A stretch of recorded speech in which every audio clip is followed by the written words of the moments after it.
Hey everyone, this is Alan from EV News, and today I want to talk to you guys about the EV stock that ruined everything. Before I do, I'd like to ask you guys to hit that like and subscribe button. Without further ado, let's get into the video. So the company or the EV stock that I'm going to talk to you guys about today is Nikola. Now, I actually never invested in Nikola, but I remember when it was taking off and everyone was talking about Nikola like it was going to be the next Tesla. And I remember watching it hit that $70 mark, that $80 mark, that $90 mark. And for a moment, I was almost starting to believe that it could run up and surpass 100, surpass 200. I remember people were like, it's going to 1,000. Get in now, right? All the bulls were on board and everyone was so pumped up about Nikola. But when I did more research into the company, I realized that they actually didn't have a product. They, in fact, only had the 3D model. And then when they actually had the truck, what they did is they eventually pushed it down the hill. So I remember watching it hit its 52-week high of $94 a share and then having this massive pullback until today where it's actually sitting at like under $16 per share. So I remember as it was making that pullback and as everyone was still raving about Nikola and saying this is just a pullback, it's going to keep going after this, I still decided and I made a promise then that I would not invest in companies that didn't have a product, all because of what happened with Nikola. And that has ultimately cost me a lot of money. So what I want to talk to you guys about is the 3 companies that don't have products that I did not invest in. And if I had, I would have made a lot of money. But the promise I made to not invest in companies that don't have products has ultimately come back to bite me in the butt. So the first stock that I want to talk to you guys about is QuantumScape. So about a month and a half ago, I wrote an article about the 4 electric battery companies to invest in. And I mentioned THCB in there, I mentioned Romeo Power, and I mentioned CBAT. But one of the big ones that I mentioned, of course, was QuantumScape. Now, even in the article, I wrote and made a little precautionary notice saying that they won't actually start production until 2023. So with that in mind, I didn't put any money towards QuantumScape because I figured I'll let the other ones run. And then as we get closer to 2023, then I can put my money into QuantumScape. And plus, in the back of my mind, I'm thinking about Nikola. Well, at the moment that I wrote that article, QuantumScape was at $19 per share. And then fast forward 2 weeks, 2.5 weeks, 3 weeks later, it's over $100. So just like Nikola, it had its big run up and then Nikola had its big pullback. Well, QuantumScape ran from 19 that I wrote the article all the way up to about $131 per share. And today, for the first time in like a week, it's under $100. The last time I checked, it was at almost $85 per share.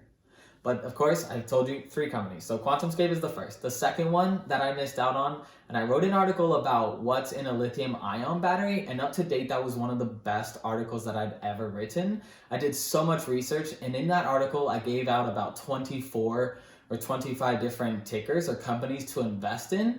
But there was one that I didn't actually invest in at all, and that was WWR. And at the moment I wrote WWR, or I wrote the article, WWR was sitting at $1.80. And once again, they will have some production in 2023, but full production will happen by 2028. So in the back of my mind, I'm thinking about Nikola, and I'm thinking about the big pump and the big dump that happened with Nikola, and I was just like, I do not want to invest in companies, once again, that do not have any product. Why would I put my money in companies that don't have any production at all?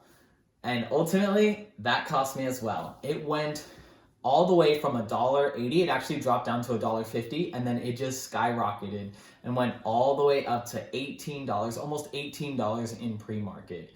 And once again, I missed that run because in the back of my head, all I was thinking about is how Nikola has no product and how I wouldn't jump on the Nikola hype train. I didn't jump on it then. I'm not going to go ahead and invest now. So first, QuantumScape, second, WWR, and the third one is Hyliion. Now, Hyliion came onto the stock market just after about a month and a half after Nikola had actually made its big run. So there was a lot of hype with Hyliion as well. And I remember looking at it and saying the same thing. Okay, they don't have any product. So actually what I did is I did invest a little bit. I remember getting in, I think at like 15 and I sold at like $23. I collected maybe like 15-20% in profits. And then I was like, I took a deep breath and I remember it had this pullback. It came back down to almost where I invested at like $17 or something. And then after that, it just skyrocketed up to $54, almost $54 per share is what I think I recall saying it, or somewhere near 50. And it was the same thing. They don't have a product. I know their leadership is much different. I know they're actually a really great company, and it's probably a really great long-term hold, but I didn't want to get caught in that pump and that dump. So because of Nikola, it ruined my chances and my opportunity to really make quite a bit of money. So I just want to give you guys a little precautionary notice. If you find a stock that has no product but it's taking off, it's probably going to ultimately pump and then it's going to come back down. So Nikola ran all the way to 94 and today it's sitting at $16. QuantumScape ran up to 131 and it pulled back to 86. WWR ran up to $18 and it's back down to 5. And then same thing with Hylian, it did run up to 50s and it's now back down to 16. So you guys have to be careful. Ultimately, I'm going to stick to my plan of investing into companies that have product, but ultimately these are still companies that you could ultimately invest in later. But as of now, I just want to give you guys that little caution notice and just be careful. Know what you guys own. Once again, invest in companies that have the product, and if you're gonna ride a hype train that goes up, make sure you start collecting profits on the way up.